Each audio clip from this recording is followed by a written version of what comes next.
Hello everyone, welcome back to my channel. Today let's go over a medium level question in the pandas category that I just solved on my own.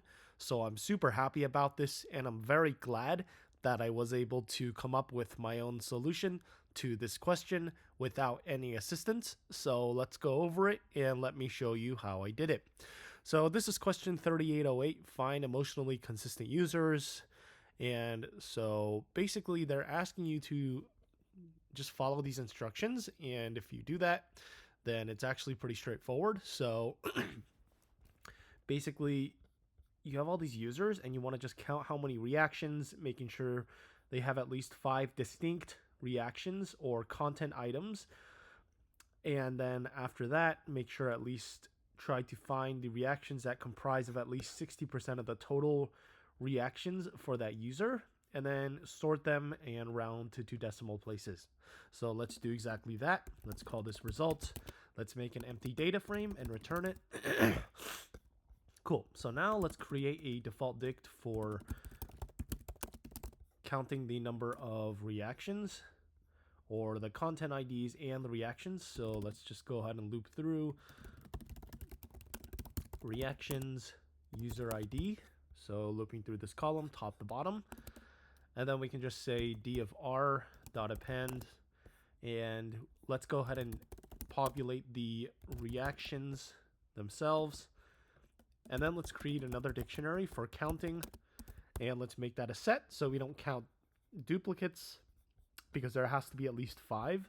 So let's say count of r dot add reactions content ID of I. Okay, so now if we loop through this column, again, the size should be length of count C, this kind of submatrix or this array in the arrays. So, no, I mean the value of the dictionary, this is the key, this is the value, so this is actually a set. So this is going to give you the unique number of items. So again, at the length, if the size is bigger than or equal to 5, then there's at least 5 distinct ones for that particular user here.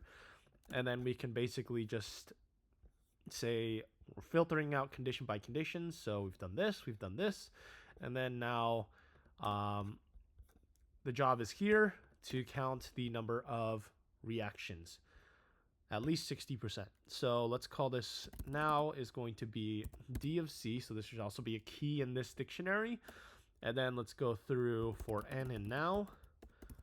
Again, going through this list. This is a set, this is a list. And then we can just say if now.count n is bigger than or equal to, well, the ratio should be this divided by the total size, which is just going to be length of now, right? So 60%, it doesn't say it has to be unique looking at this reaction column, so we can just do this. And if the ratio is bigger than or equal to 0.6, let's go ahead and print the actual key and the actual reaction itself, and then the ratio. So just lining these up. Cool. And then we don't want duplicates, so we can just say we have an answer, and then we can just say if C and ratio not an answer, then we can just append C and ratio. And then at the end, we can just go ahead and sort this by reaction ratio, which is the rightmost column in descending order, so negative, opposite, and then also the ascending order by user ID, which is the leftmost column, rightmost column, leftmost column. Okay, so now we can just basically create 3 columns, set those to our data frames, and then return the result.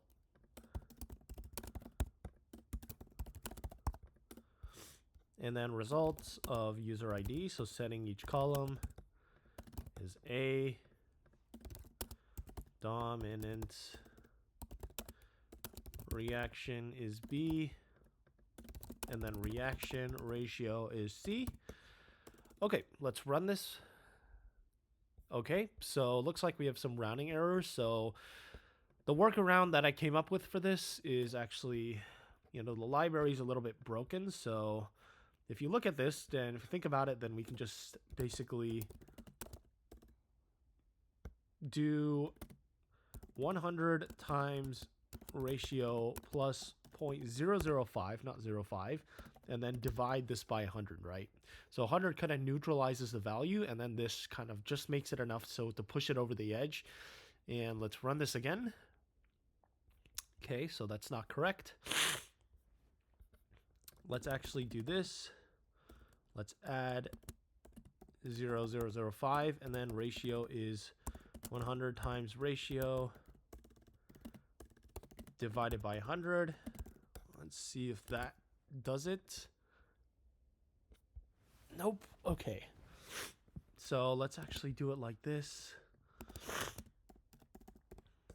And then 100 times this. And let's do this divided by 100.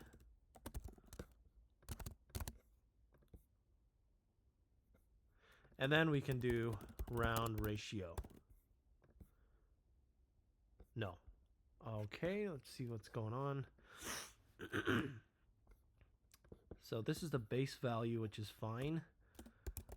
And then we want to add 0.005.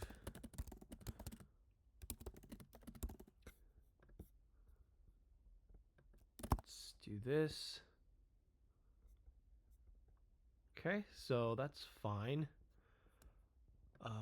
Let's do it like this. Okay, cool. So now let's submit it. And there you go. Passes all test cases. So again, I'm super happy that I was able to come up with my own solution to this question without any assistance and solve it completely on my own. So that's it for this video, and thank you for watching.